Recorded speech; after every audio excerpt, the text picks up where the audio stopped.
जय हिंद, जय शिक्षक साथियों। Welcome back to my channel. Nishtha का जो मॉड्यूल 2 है, जिसमें स्वस्थ विद्यालय पर्यावरण बनाने के लिए व्यक्तिगत सामाजिक योग्यता विकसित करना है, इसके जो भी मुख्य प्रश्न हैं वो मैं इस वीडियो में लाई हूँ। एक शिक्षक का क्या काम होता है? एक शिक्षक जो है प्रभावी सुगमकर्ता के रूप में विद्यार्थियों को न केवल ज्ञान प्रदान करके और उनके संज्ञानात्मक कौशलों को विकसित करके, बल्कि व्यक्तिगत सामाजिक गुणों, आवश्यक कौशलों जैसे व्यक्तिगत तथा सामाजिक संबंधों में प्रभावी ढंग से संवाद करने के कौशलों को विकसित करके विद्यार्थियों के समग्र विकास को सुनिश्चित करता है और एक महत्वपूर्ण भूमिका निभाता है, ताकि विद्यार्थी अपने व्यक्तिगत, सामाजिक और शैक्षणिक जीवन के हर पहलू में अपना सर्वश्रेष्ठ प्रदर्शन करने में सक्षम हो। कक्षा या विद्यालय में शिक्षकों, विद्यार्थियों और अन्य हितधारकों द्वारा व्यक्तिगत सामाजिक गुणों जैसे देखभाल, चिंता, संवेदनशीलता, स्वीकृति, सहानुभूति, सहयोग आदि को अपना और प्रदर्शित करना, ये सभी एक शिक्षक के गुण होते हैं जो कि विद्यालय में एक अनुकूल वातावरण बनाने में मदद करता है। ये सभी गुण गुणवत्तापूर्वक शिक्षा के लिए बहुत ही आवश्यक है।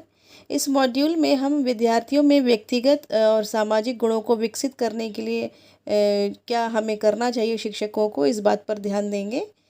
इस मॉड्यूल का उद्देश्य है कि शिक्षक व्यक्तिगत सामाजिक गुणों के बारे में उनकी समझ विकसित कर पाएँ, कक्षा में मार्गदर्शन प्रदान करने के लिए आवश्यक गुणों और कौशल का विकास हो, उनमें स्वयं के व्यक्तिगत सामाजिक गुणों पर विचार करने के साथ शिक्षार्थियों में उन्हीं गुणों का विकास करें। विद्यालय में एक ऐसा वातावरण बने जहां सभी विद्यार्थी ये महसूस करें कि उनमें आत्मविश्वास है और उनका ध्यान रखा जा रहा है और वे एक दूसरे की भलाई के लिए चिंतित रहें।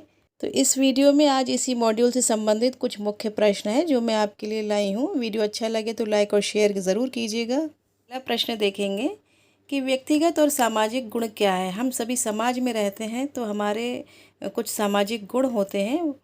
इसका उत्तर ये होगा, ये ऐसे गुण होते हैं जो कि हमारे अपने व्यक्तिगत, व्यवसाय एवं सामाजिक जीवन में संबंधों का मधुर व स्वस्थ बनाने में सहायता करते हैं।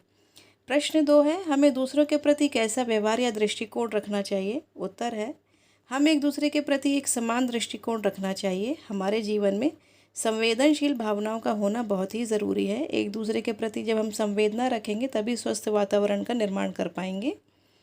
प्रश्न 3 है, विद्यालय में व्यक्तिगत सामाजिक गुणों की क्या भूमिका है। तो इसका उत्तर है कि विद्यालय में शिक्षक और छात्र दोनों एक दूसरे को समझने, जानने, उनकी सराहना करने में दोनों के व्यक्तिगत सामाजिक गुणों का बहुत ही योगदान रहता है। प्रश्न 4 है, बच्चों में व्यक्तिगत सामाजिक गुणों का विकास कैसे होता है।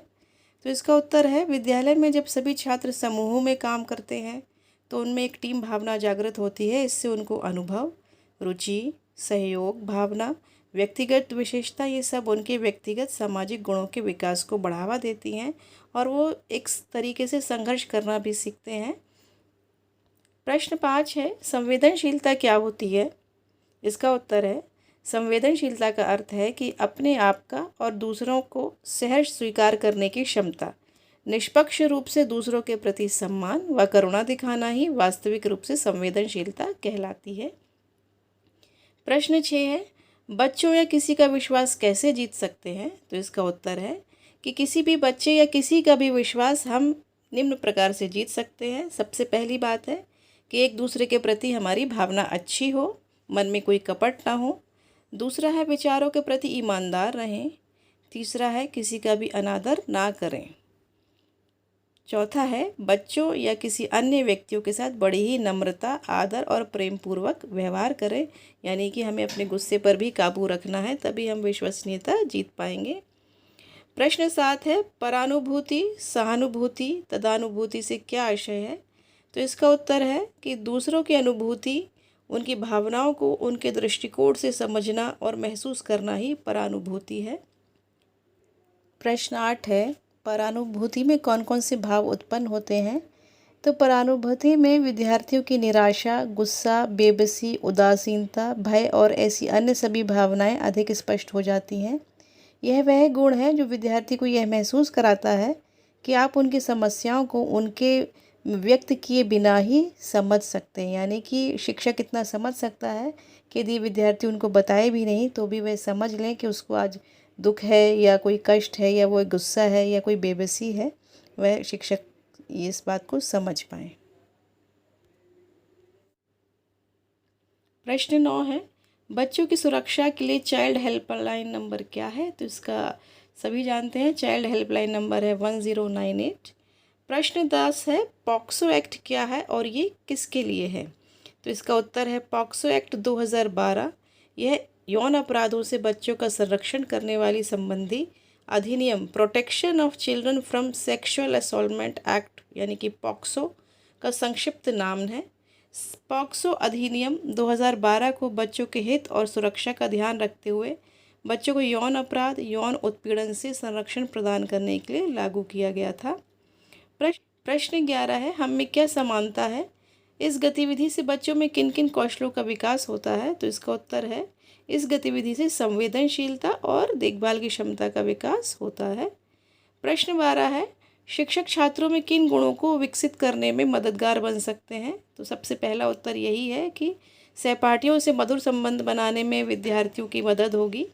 स्वस्थ आदतें जैसे आहार व स्वच्छता का विकास कराने में विद्यार्थी समझ पाएंगे इस बात को कि उन्हें किस प्रकार स्वस्थ आदतें अपने आप जीवन में अपनानी है। तीसरा है, जब कभी कोई समस्या आती है तो उसका समाधान और उसके लिए निर्णय लेने में विद्यार्थी का विकास होगा।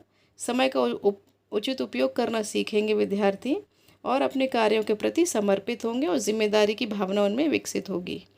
प्रश्न 13 है, क्या पुस्तकालय के प्रयोग से किसी बच्चे में अच्छे गुणों का विकास कराया जा सकता है? तो हाँ, बिल्कुल, पुस्तकालय के प्रयोग से बच्चों में अच्छे गुणों का विकास कराया जा सकता है। जैसे बच्चों में अच्छी पुस्तकें पढ़ने के प्रति रुचि बढ़ेगी, उनके व्यक्तिगत और सामाजिक गुणों का विकास होगा। चित्रमय कहानी द्वारा उनके विचारात्मक गुणों का विकास किया जा सकता है। प्रश्न 14 है, भाषा के कितने रूप होते हैं? तो भाषा के 3 रूप हैं। पहला है मौखिक, दूसरा है लिखित और तीसरा है सांकेतिक भाषा। प्रश्न 15, संप्रेषण यानी कि कम्युनिकेशन किसे कहते हैं? संप्रेषण 2 शब्दों सम और प्रेषण से मिलकर बना है, जिसका शाब्दिक अर्थ होता है कि समान रूप से भेजा हुआ।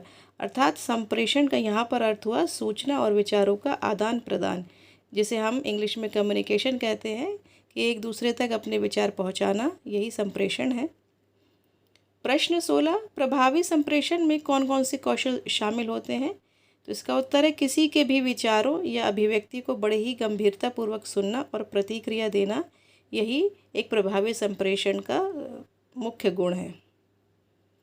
प्रश्न 17 है, सामान्य रूप से हम बातचीत में कितनी प्रतिक्रियाओं का उपयोग करते हैं?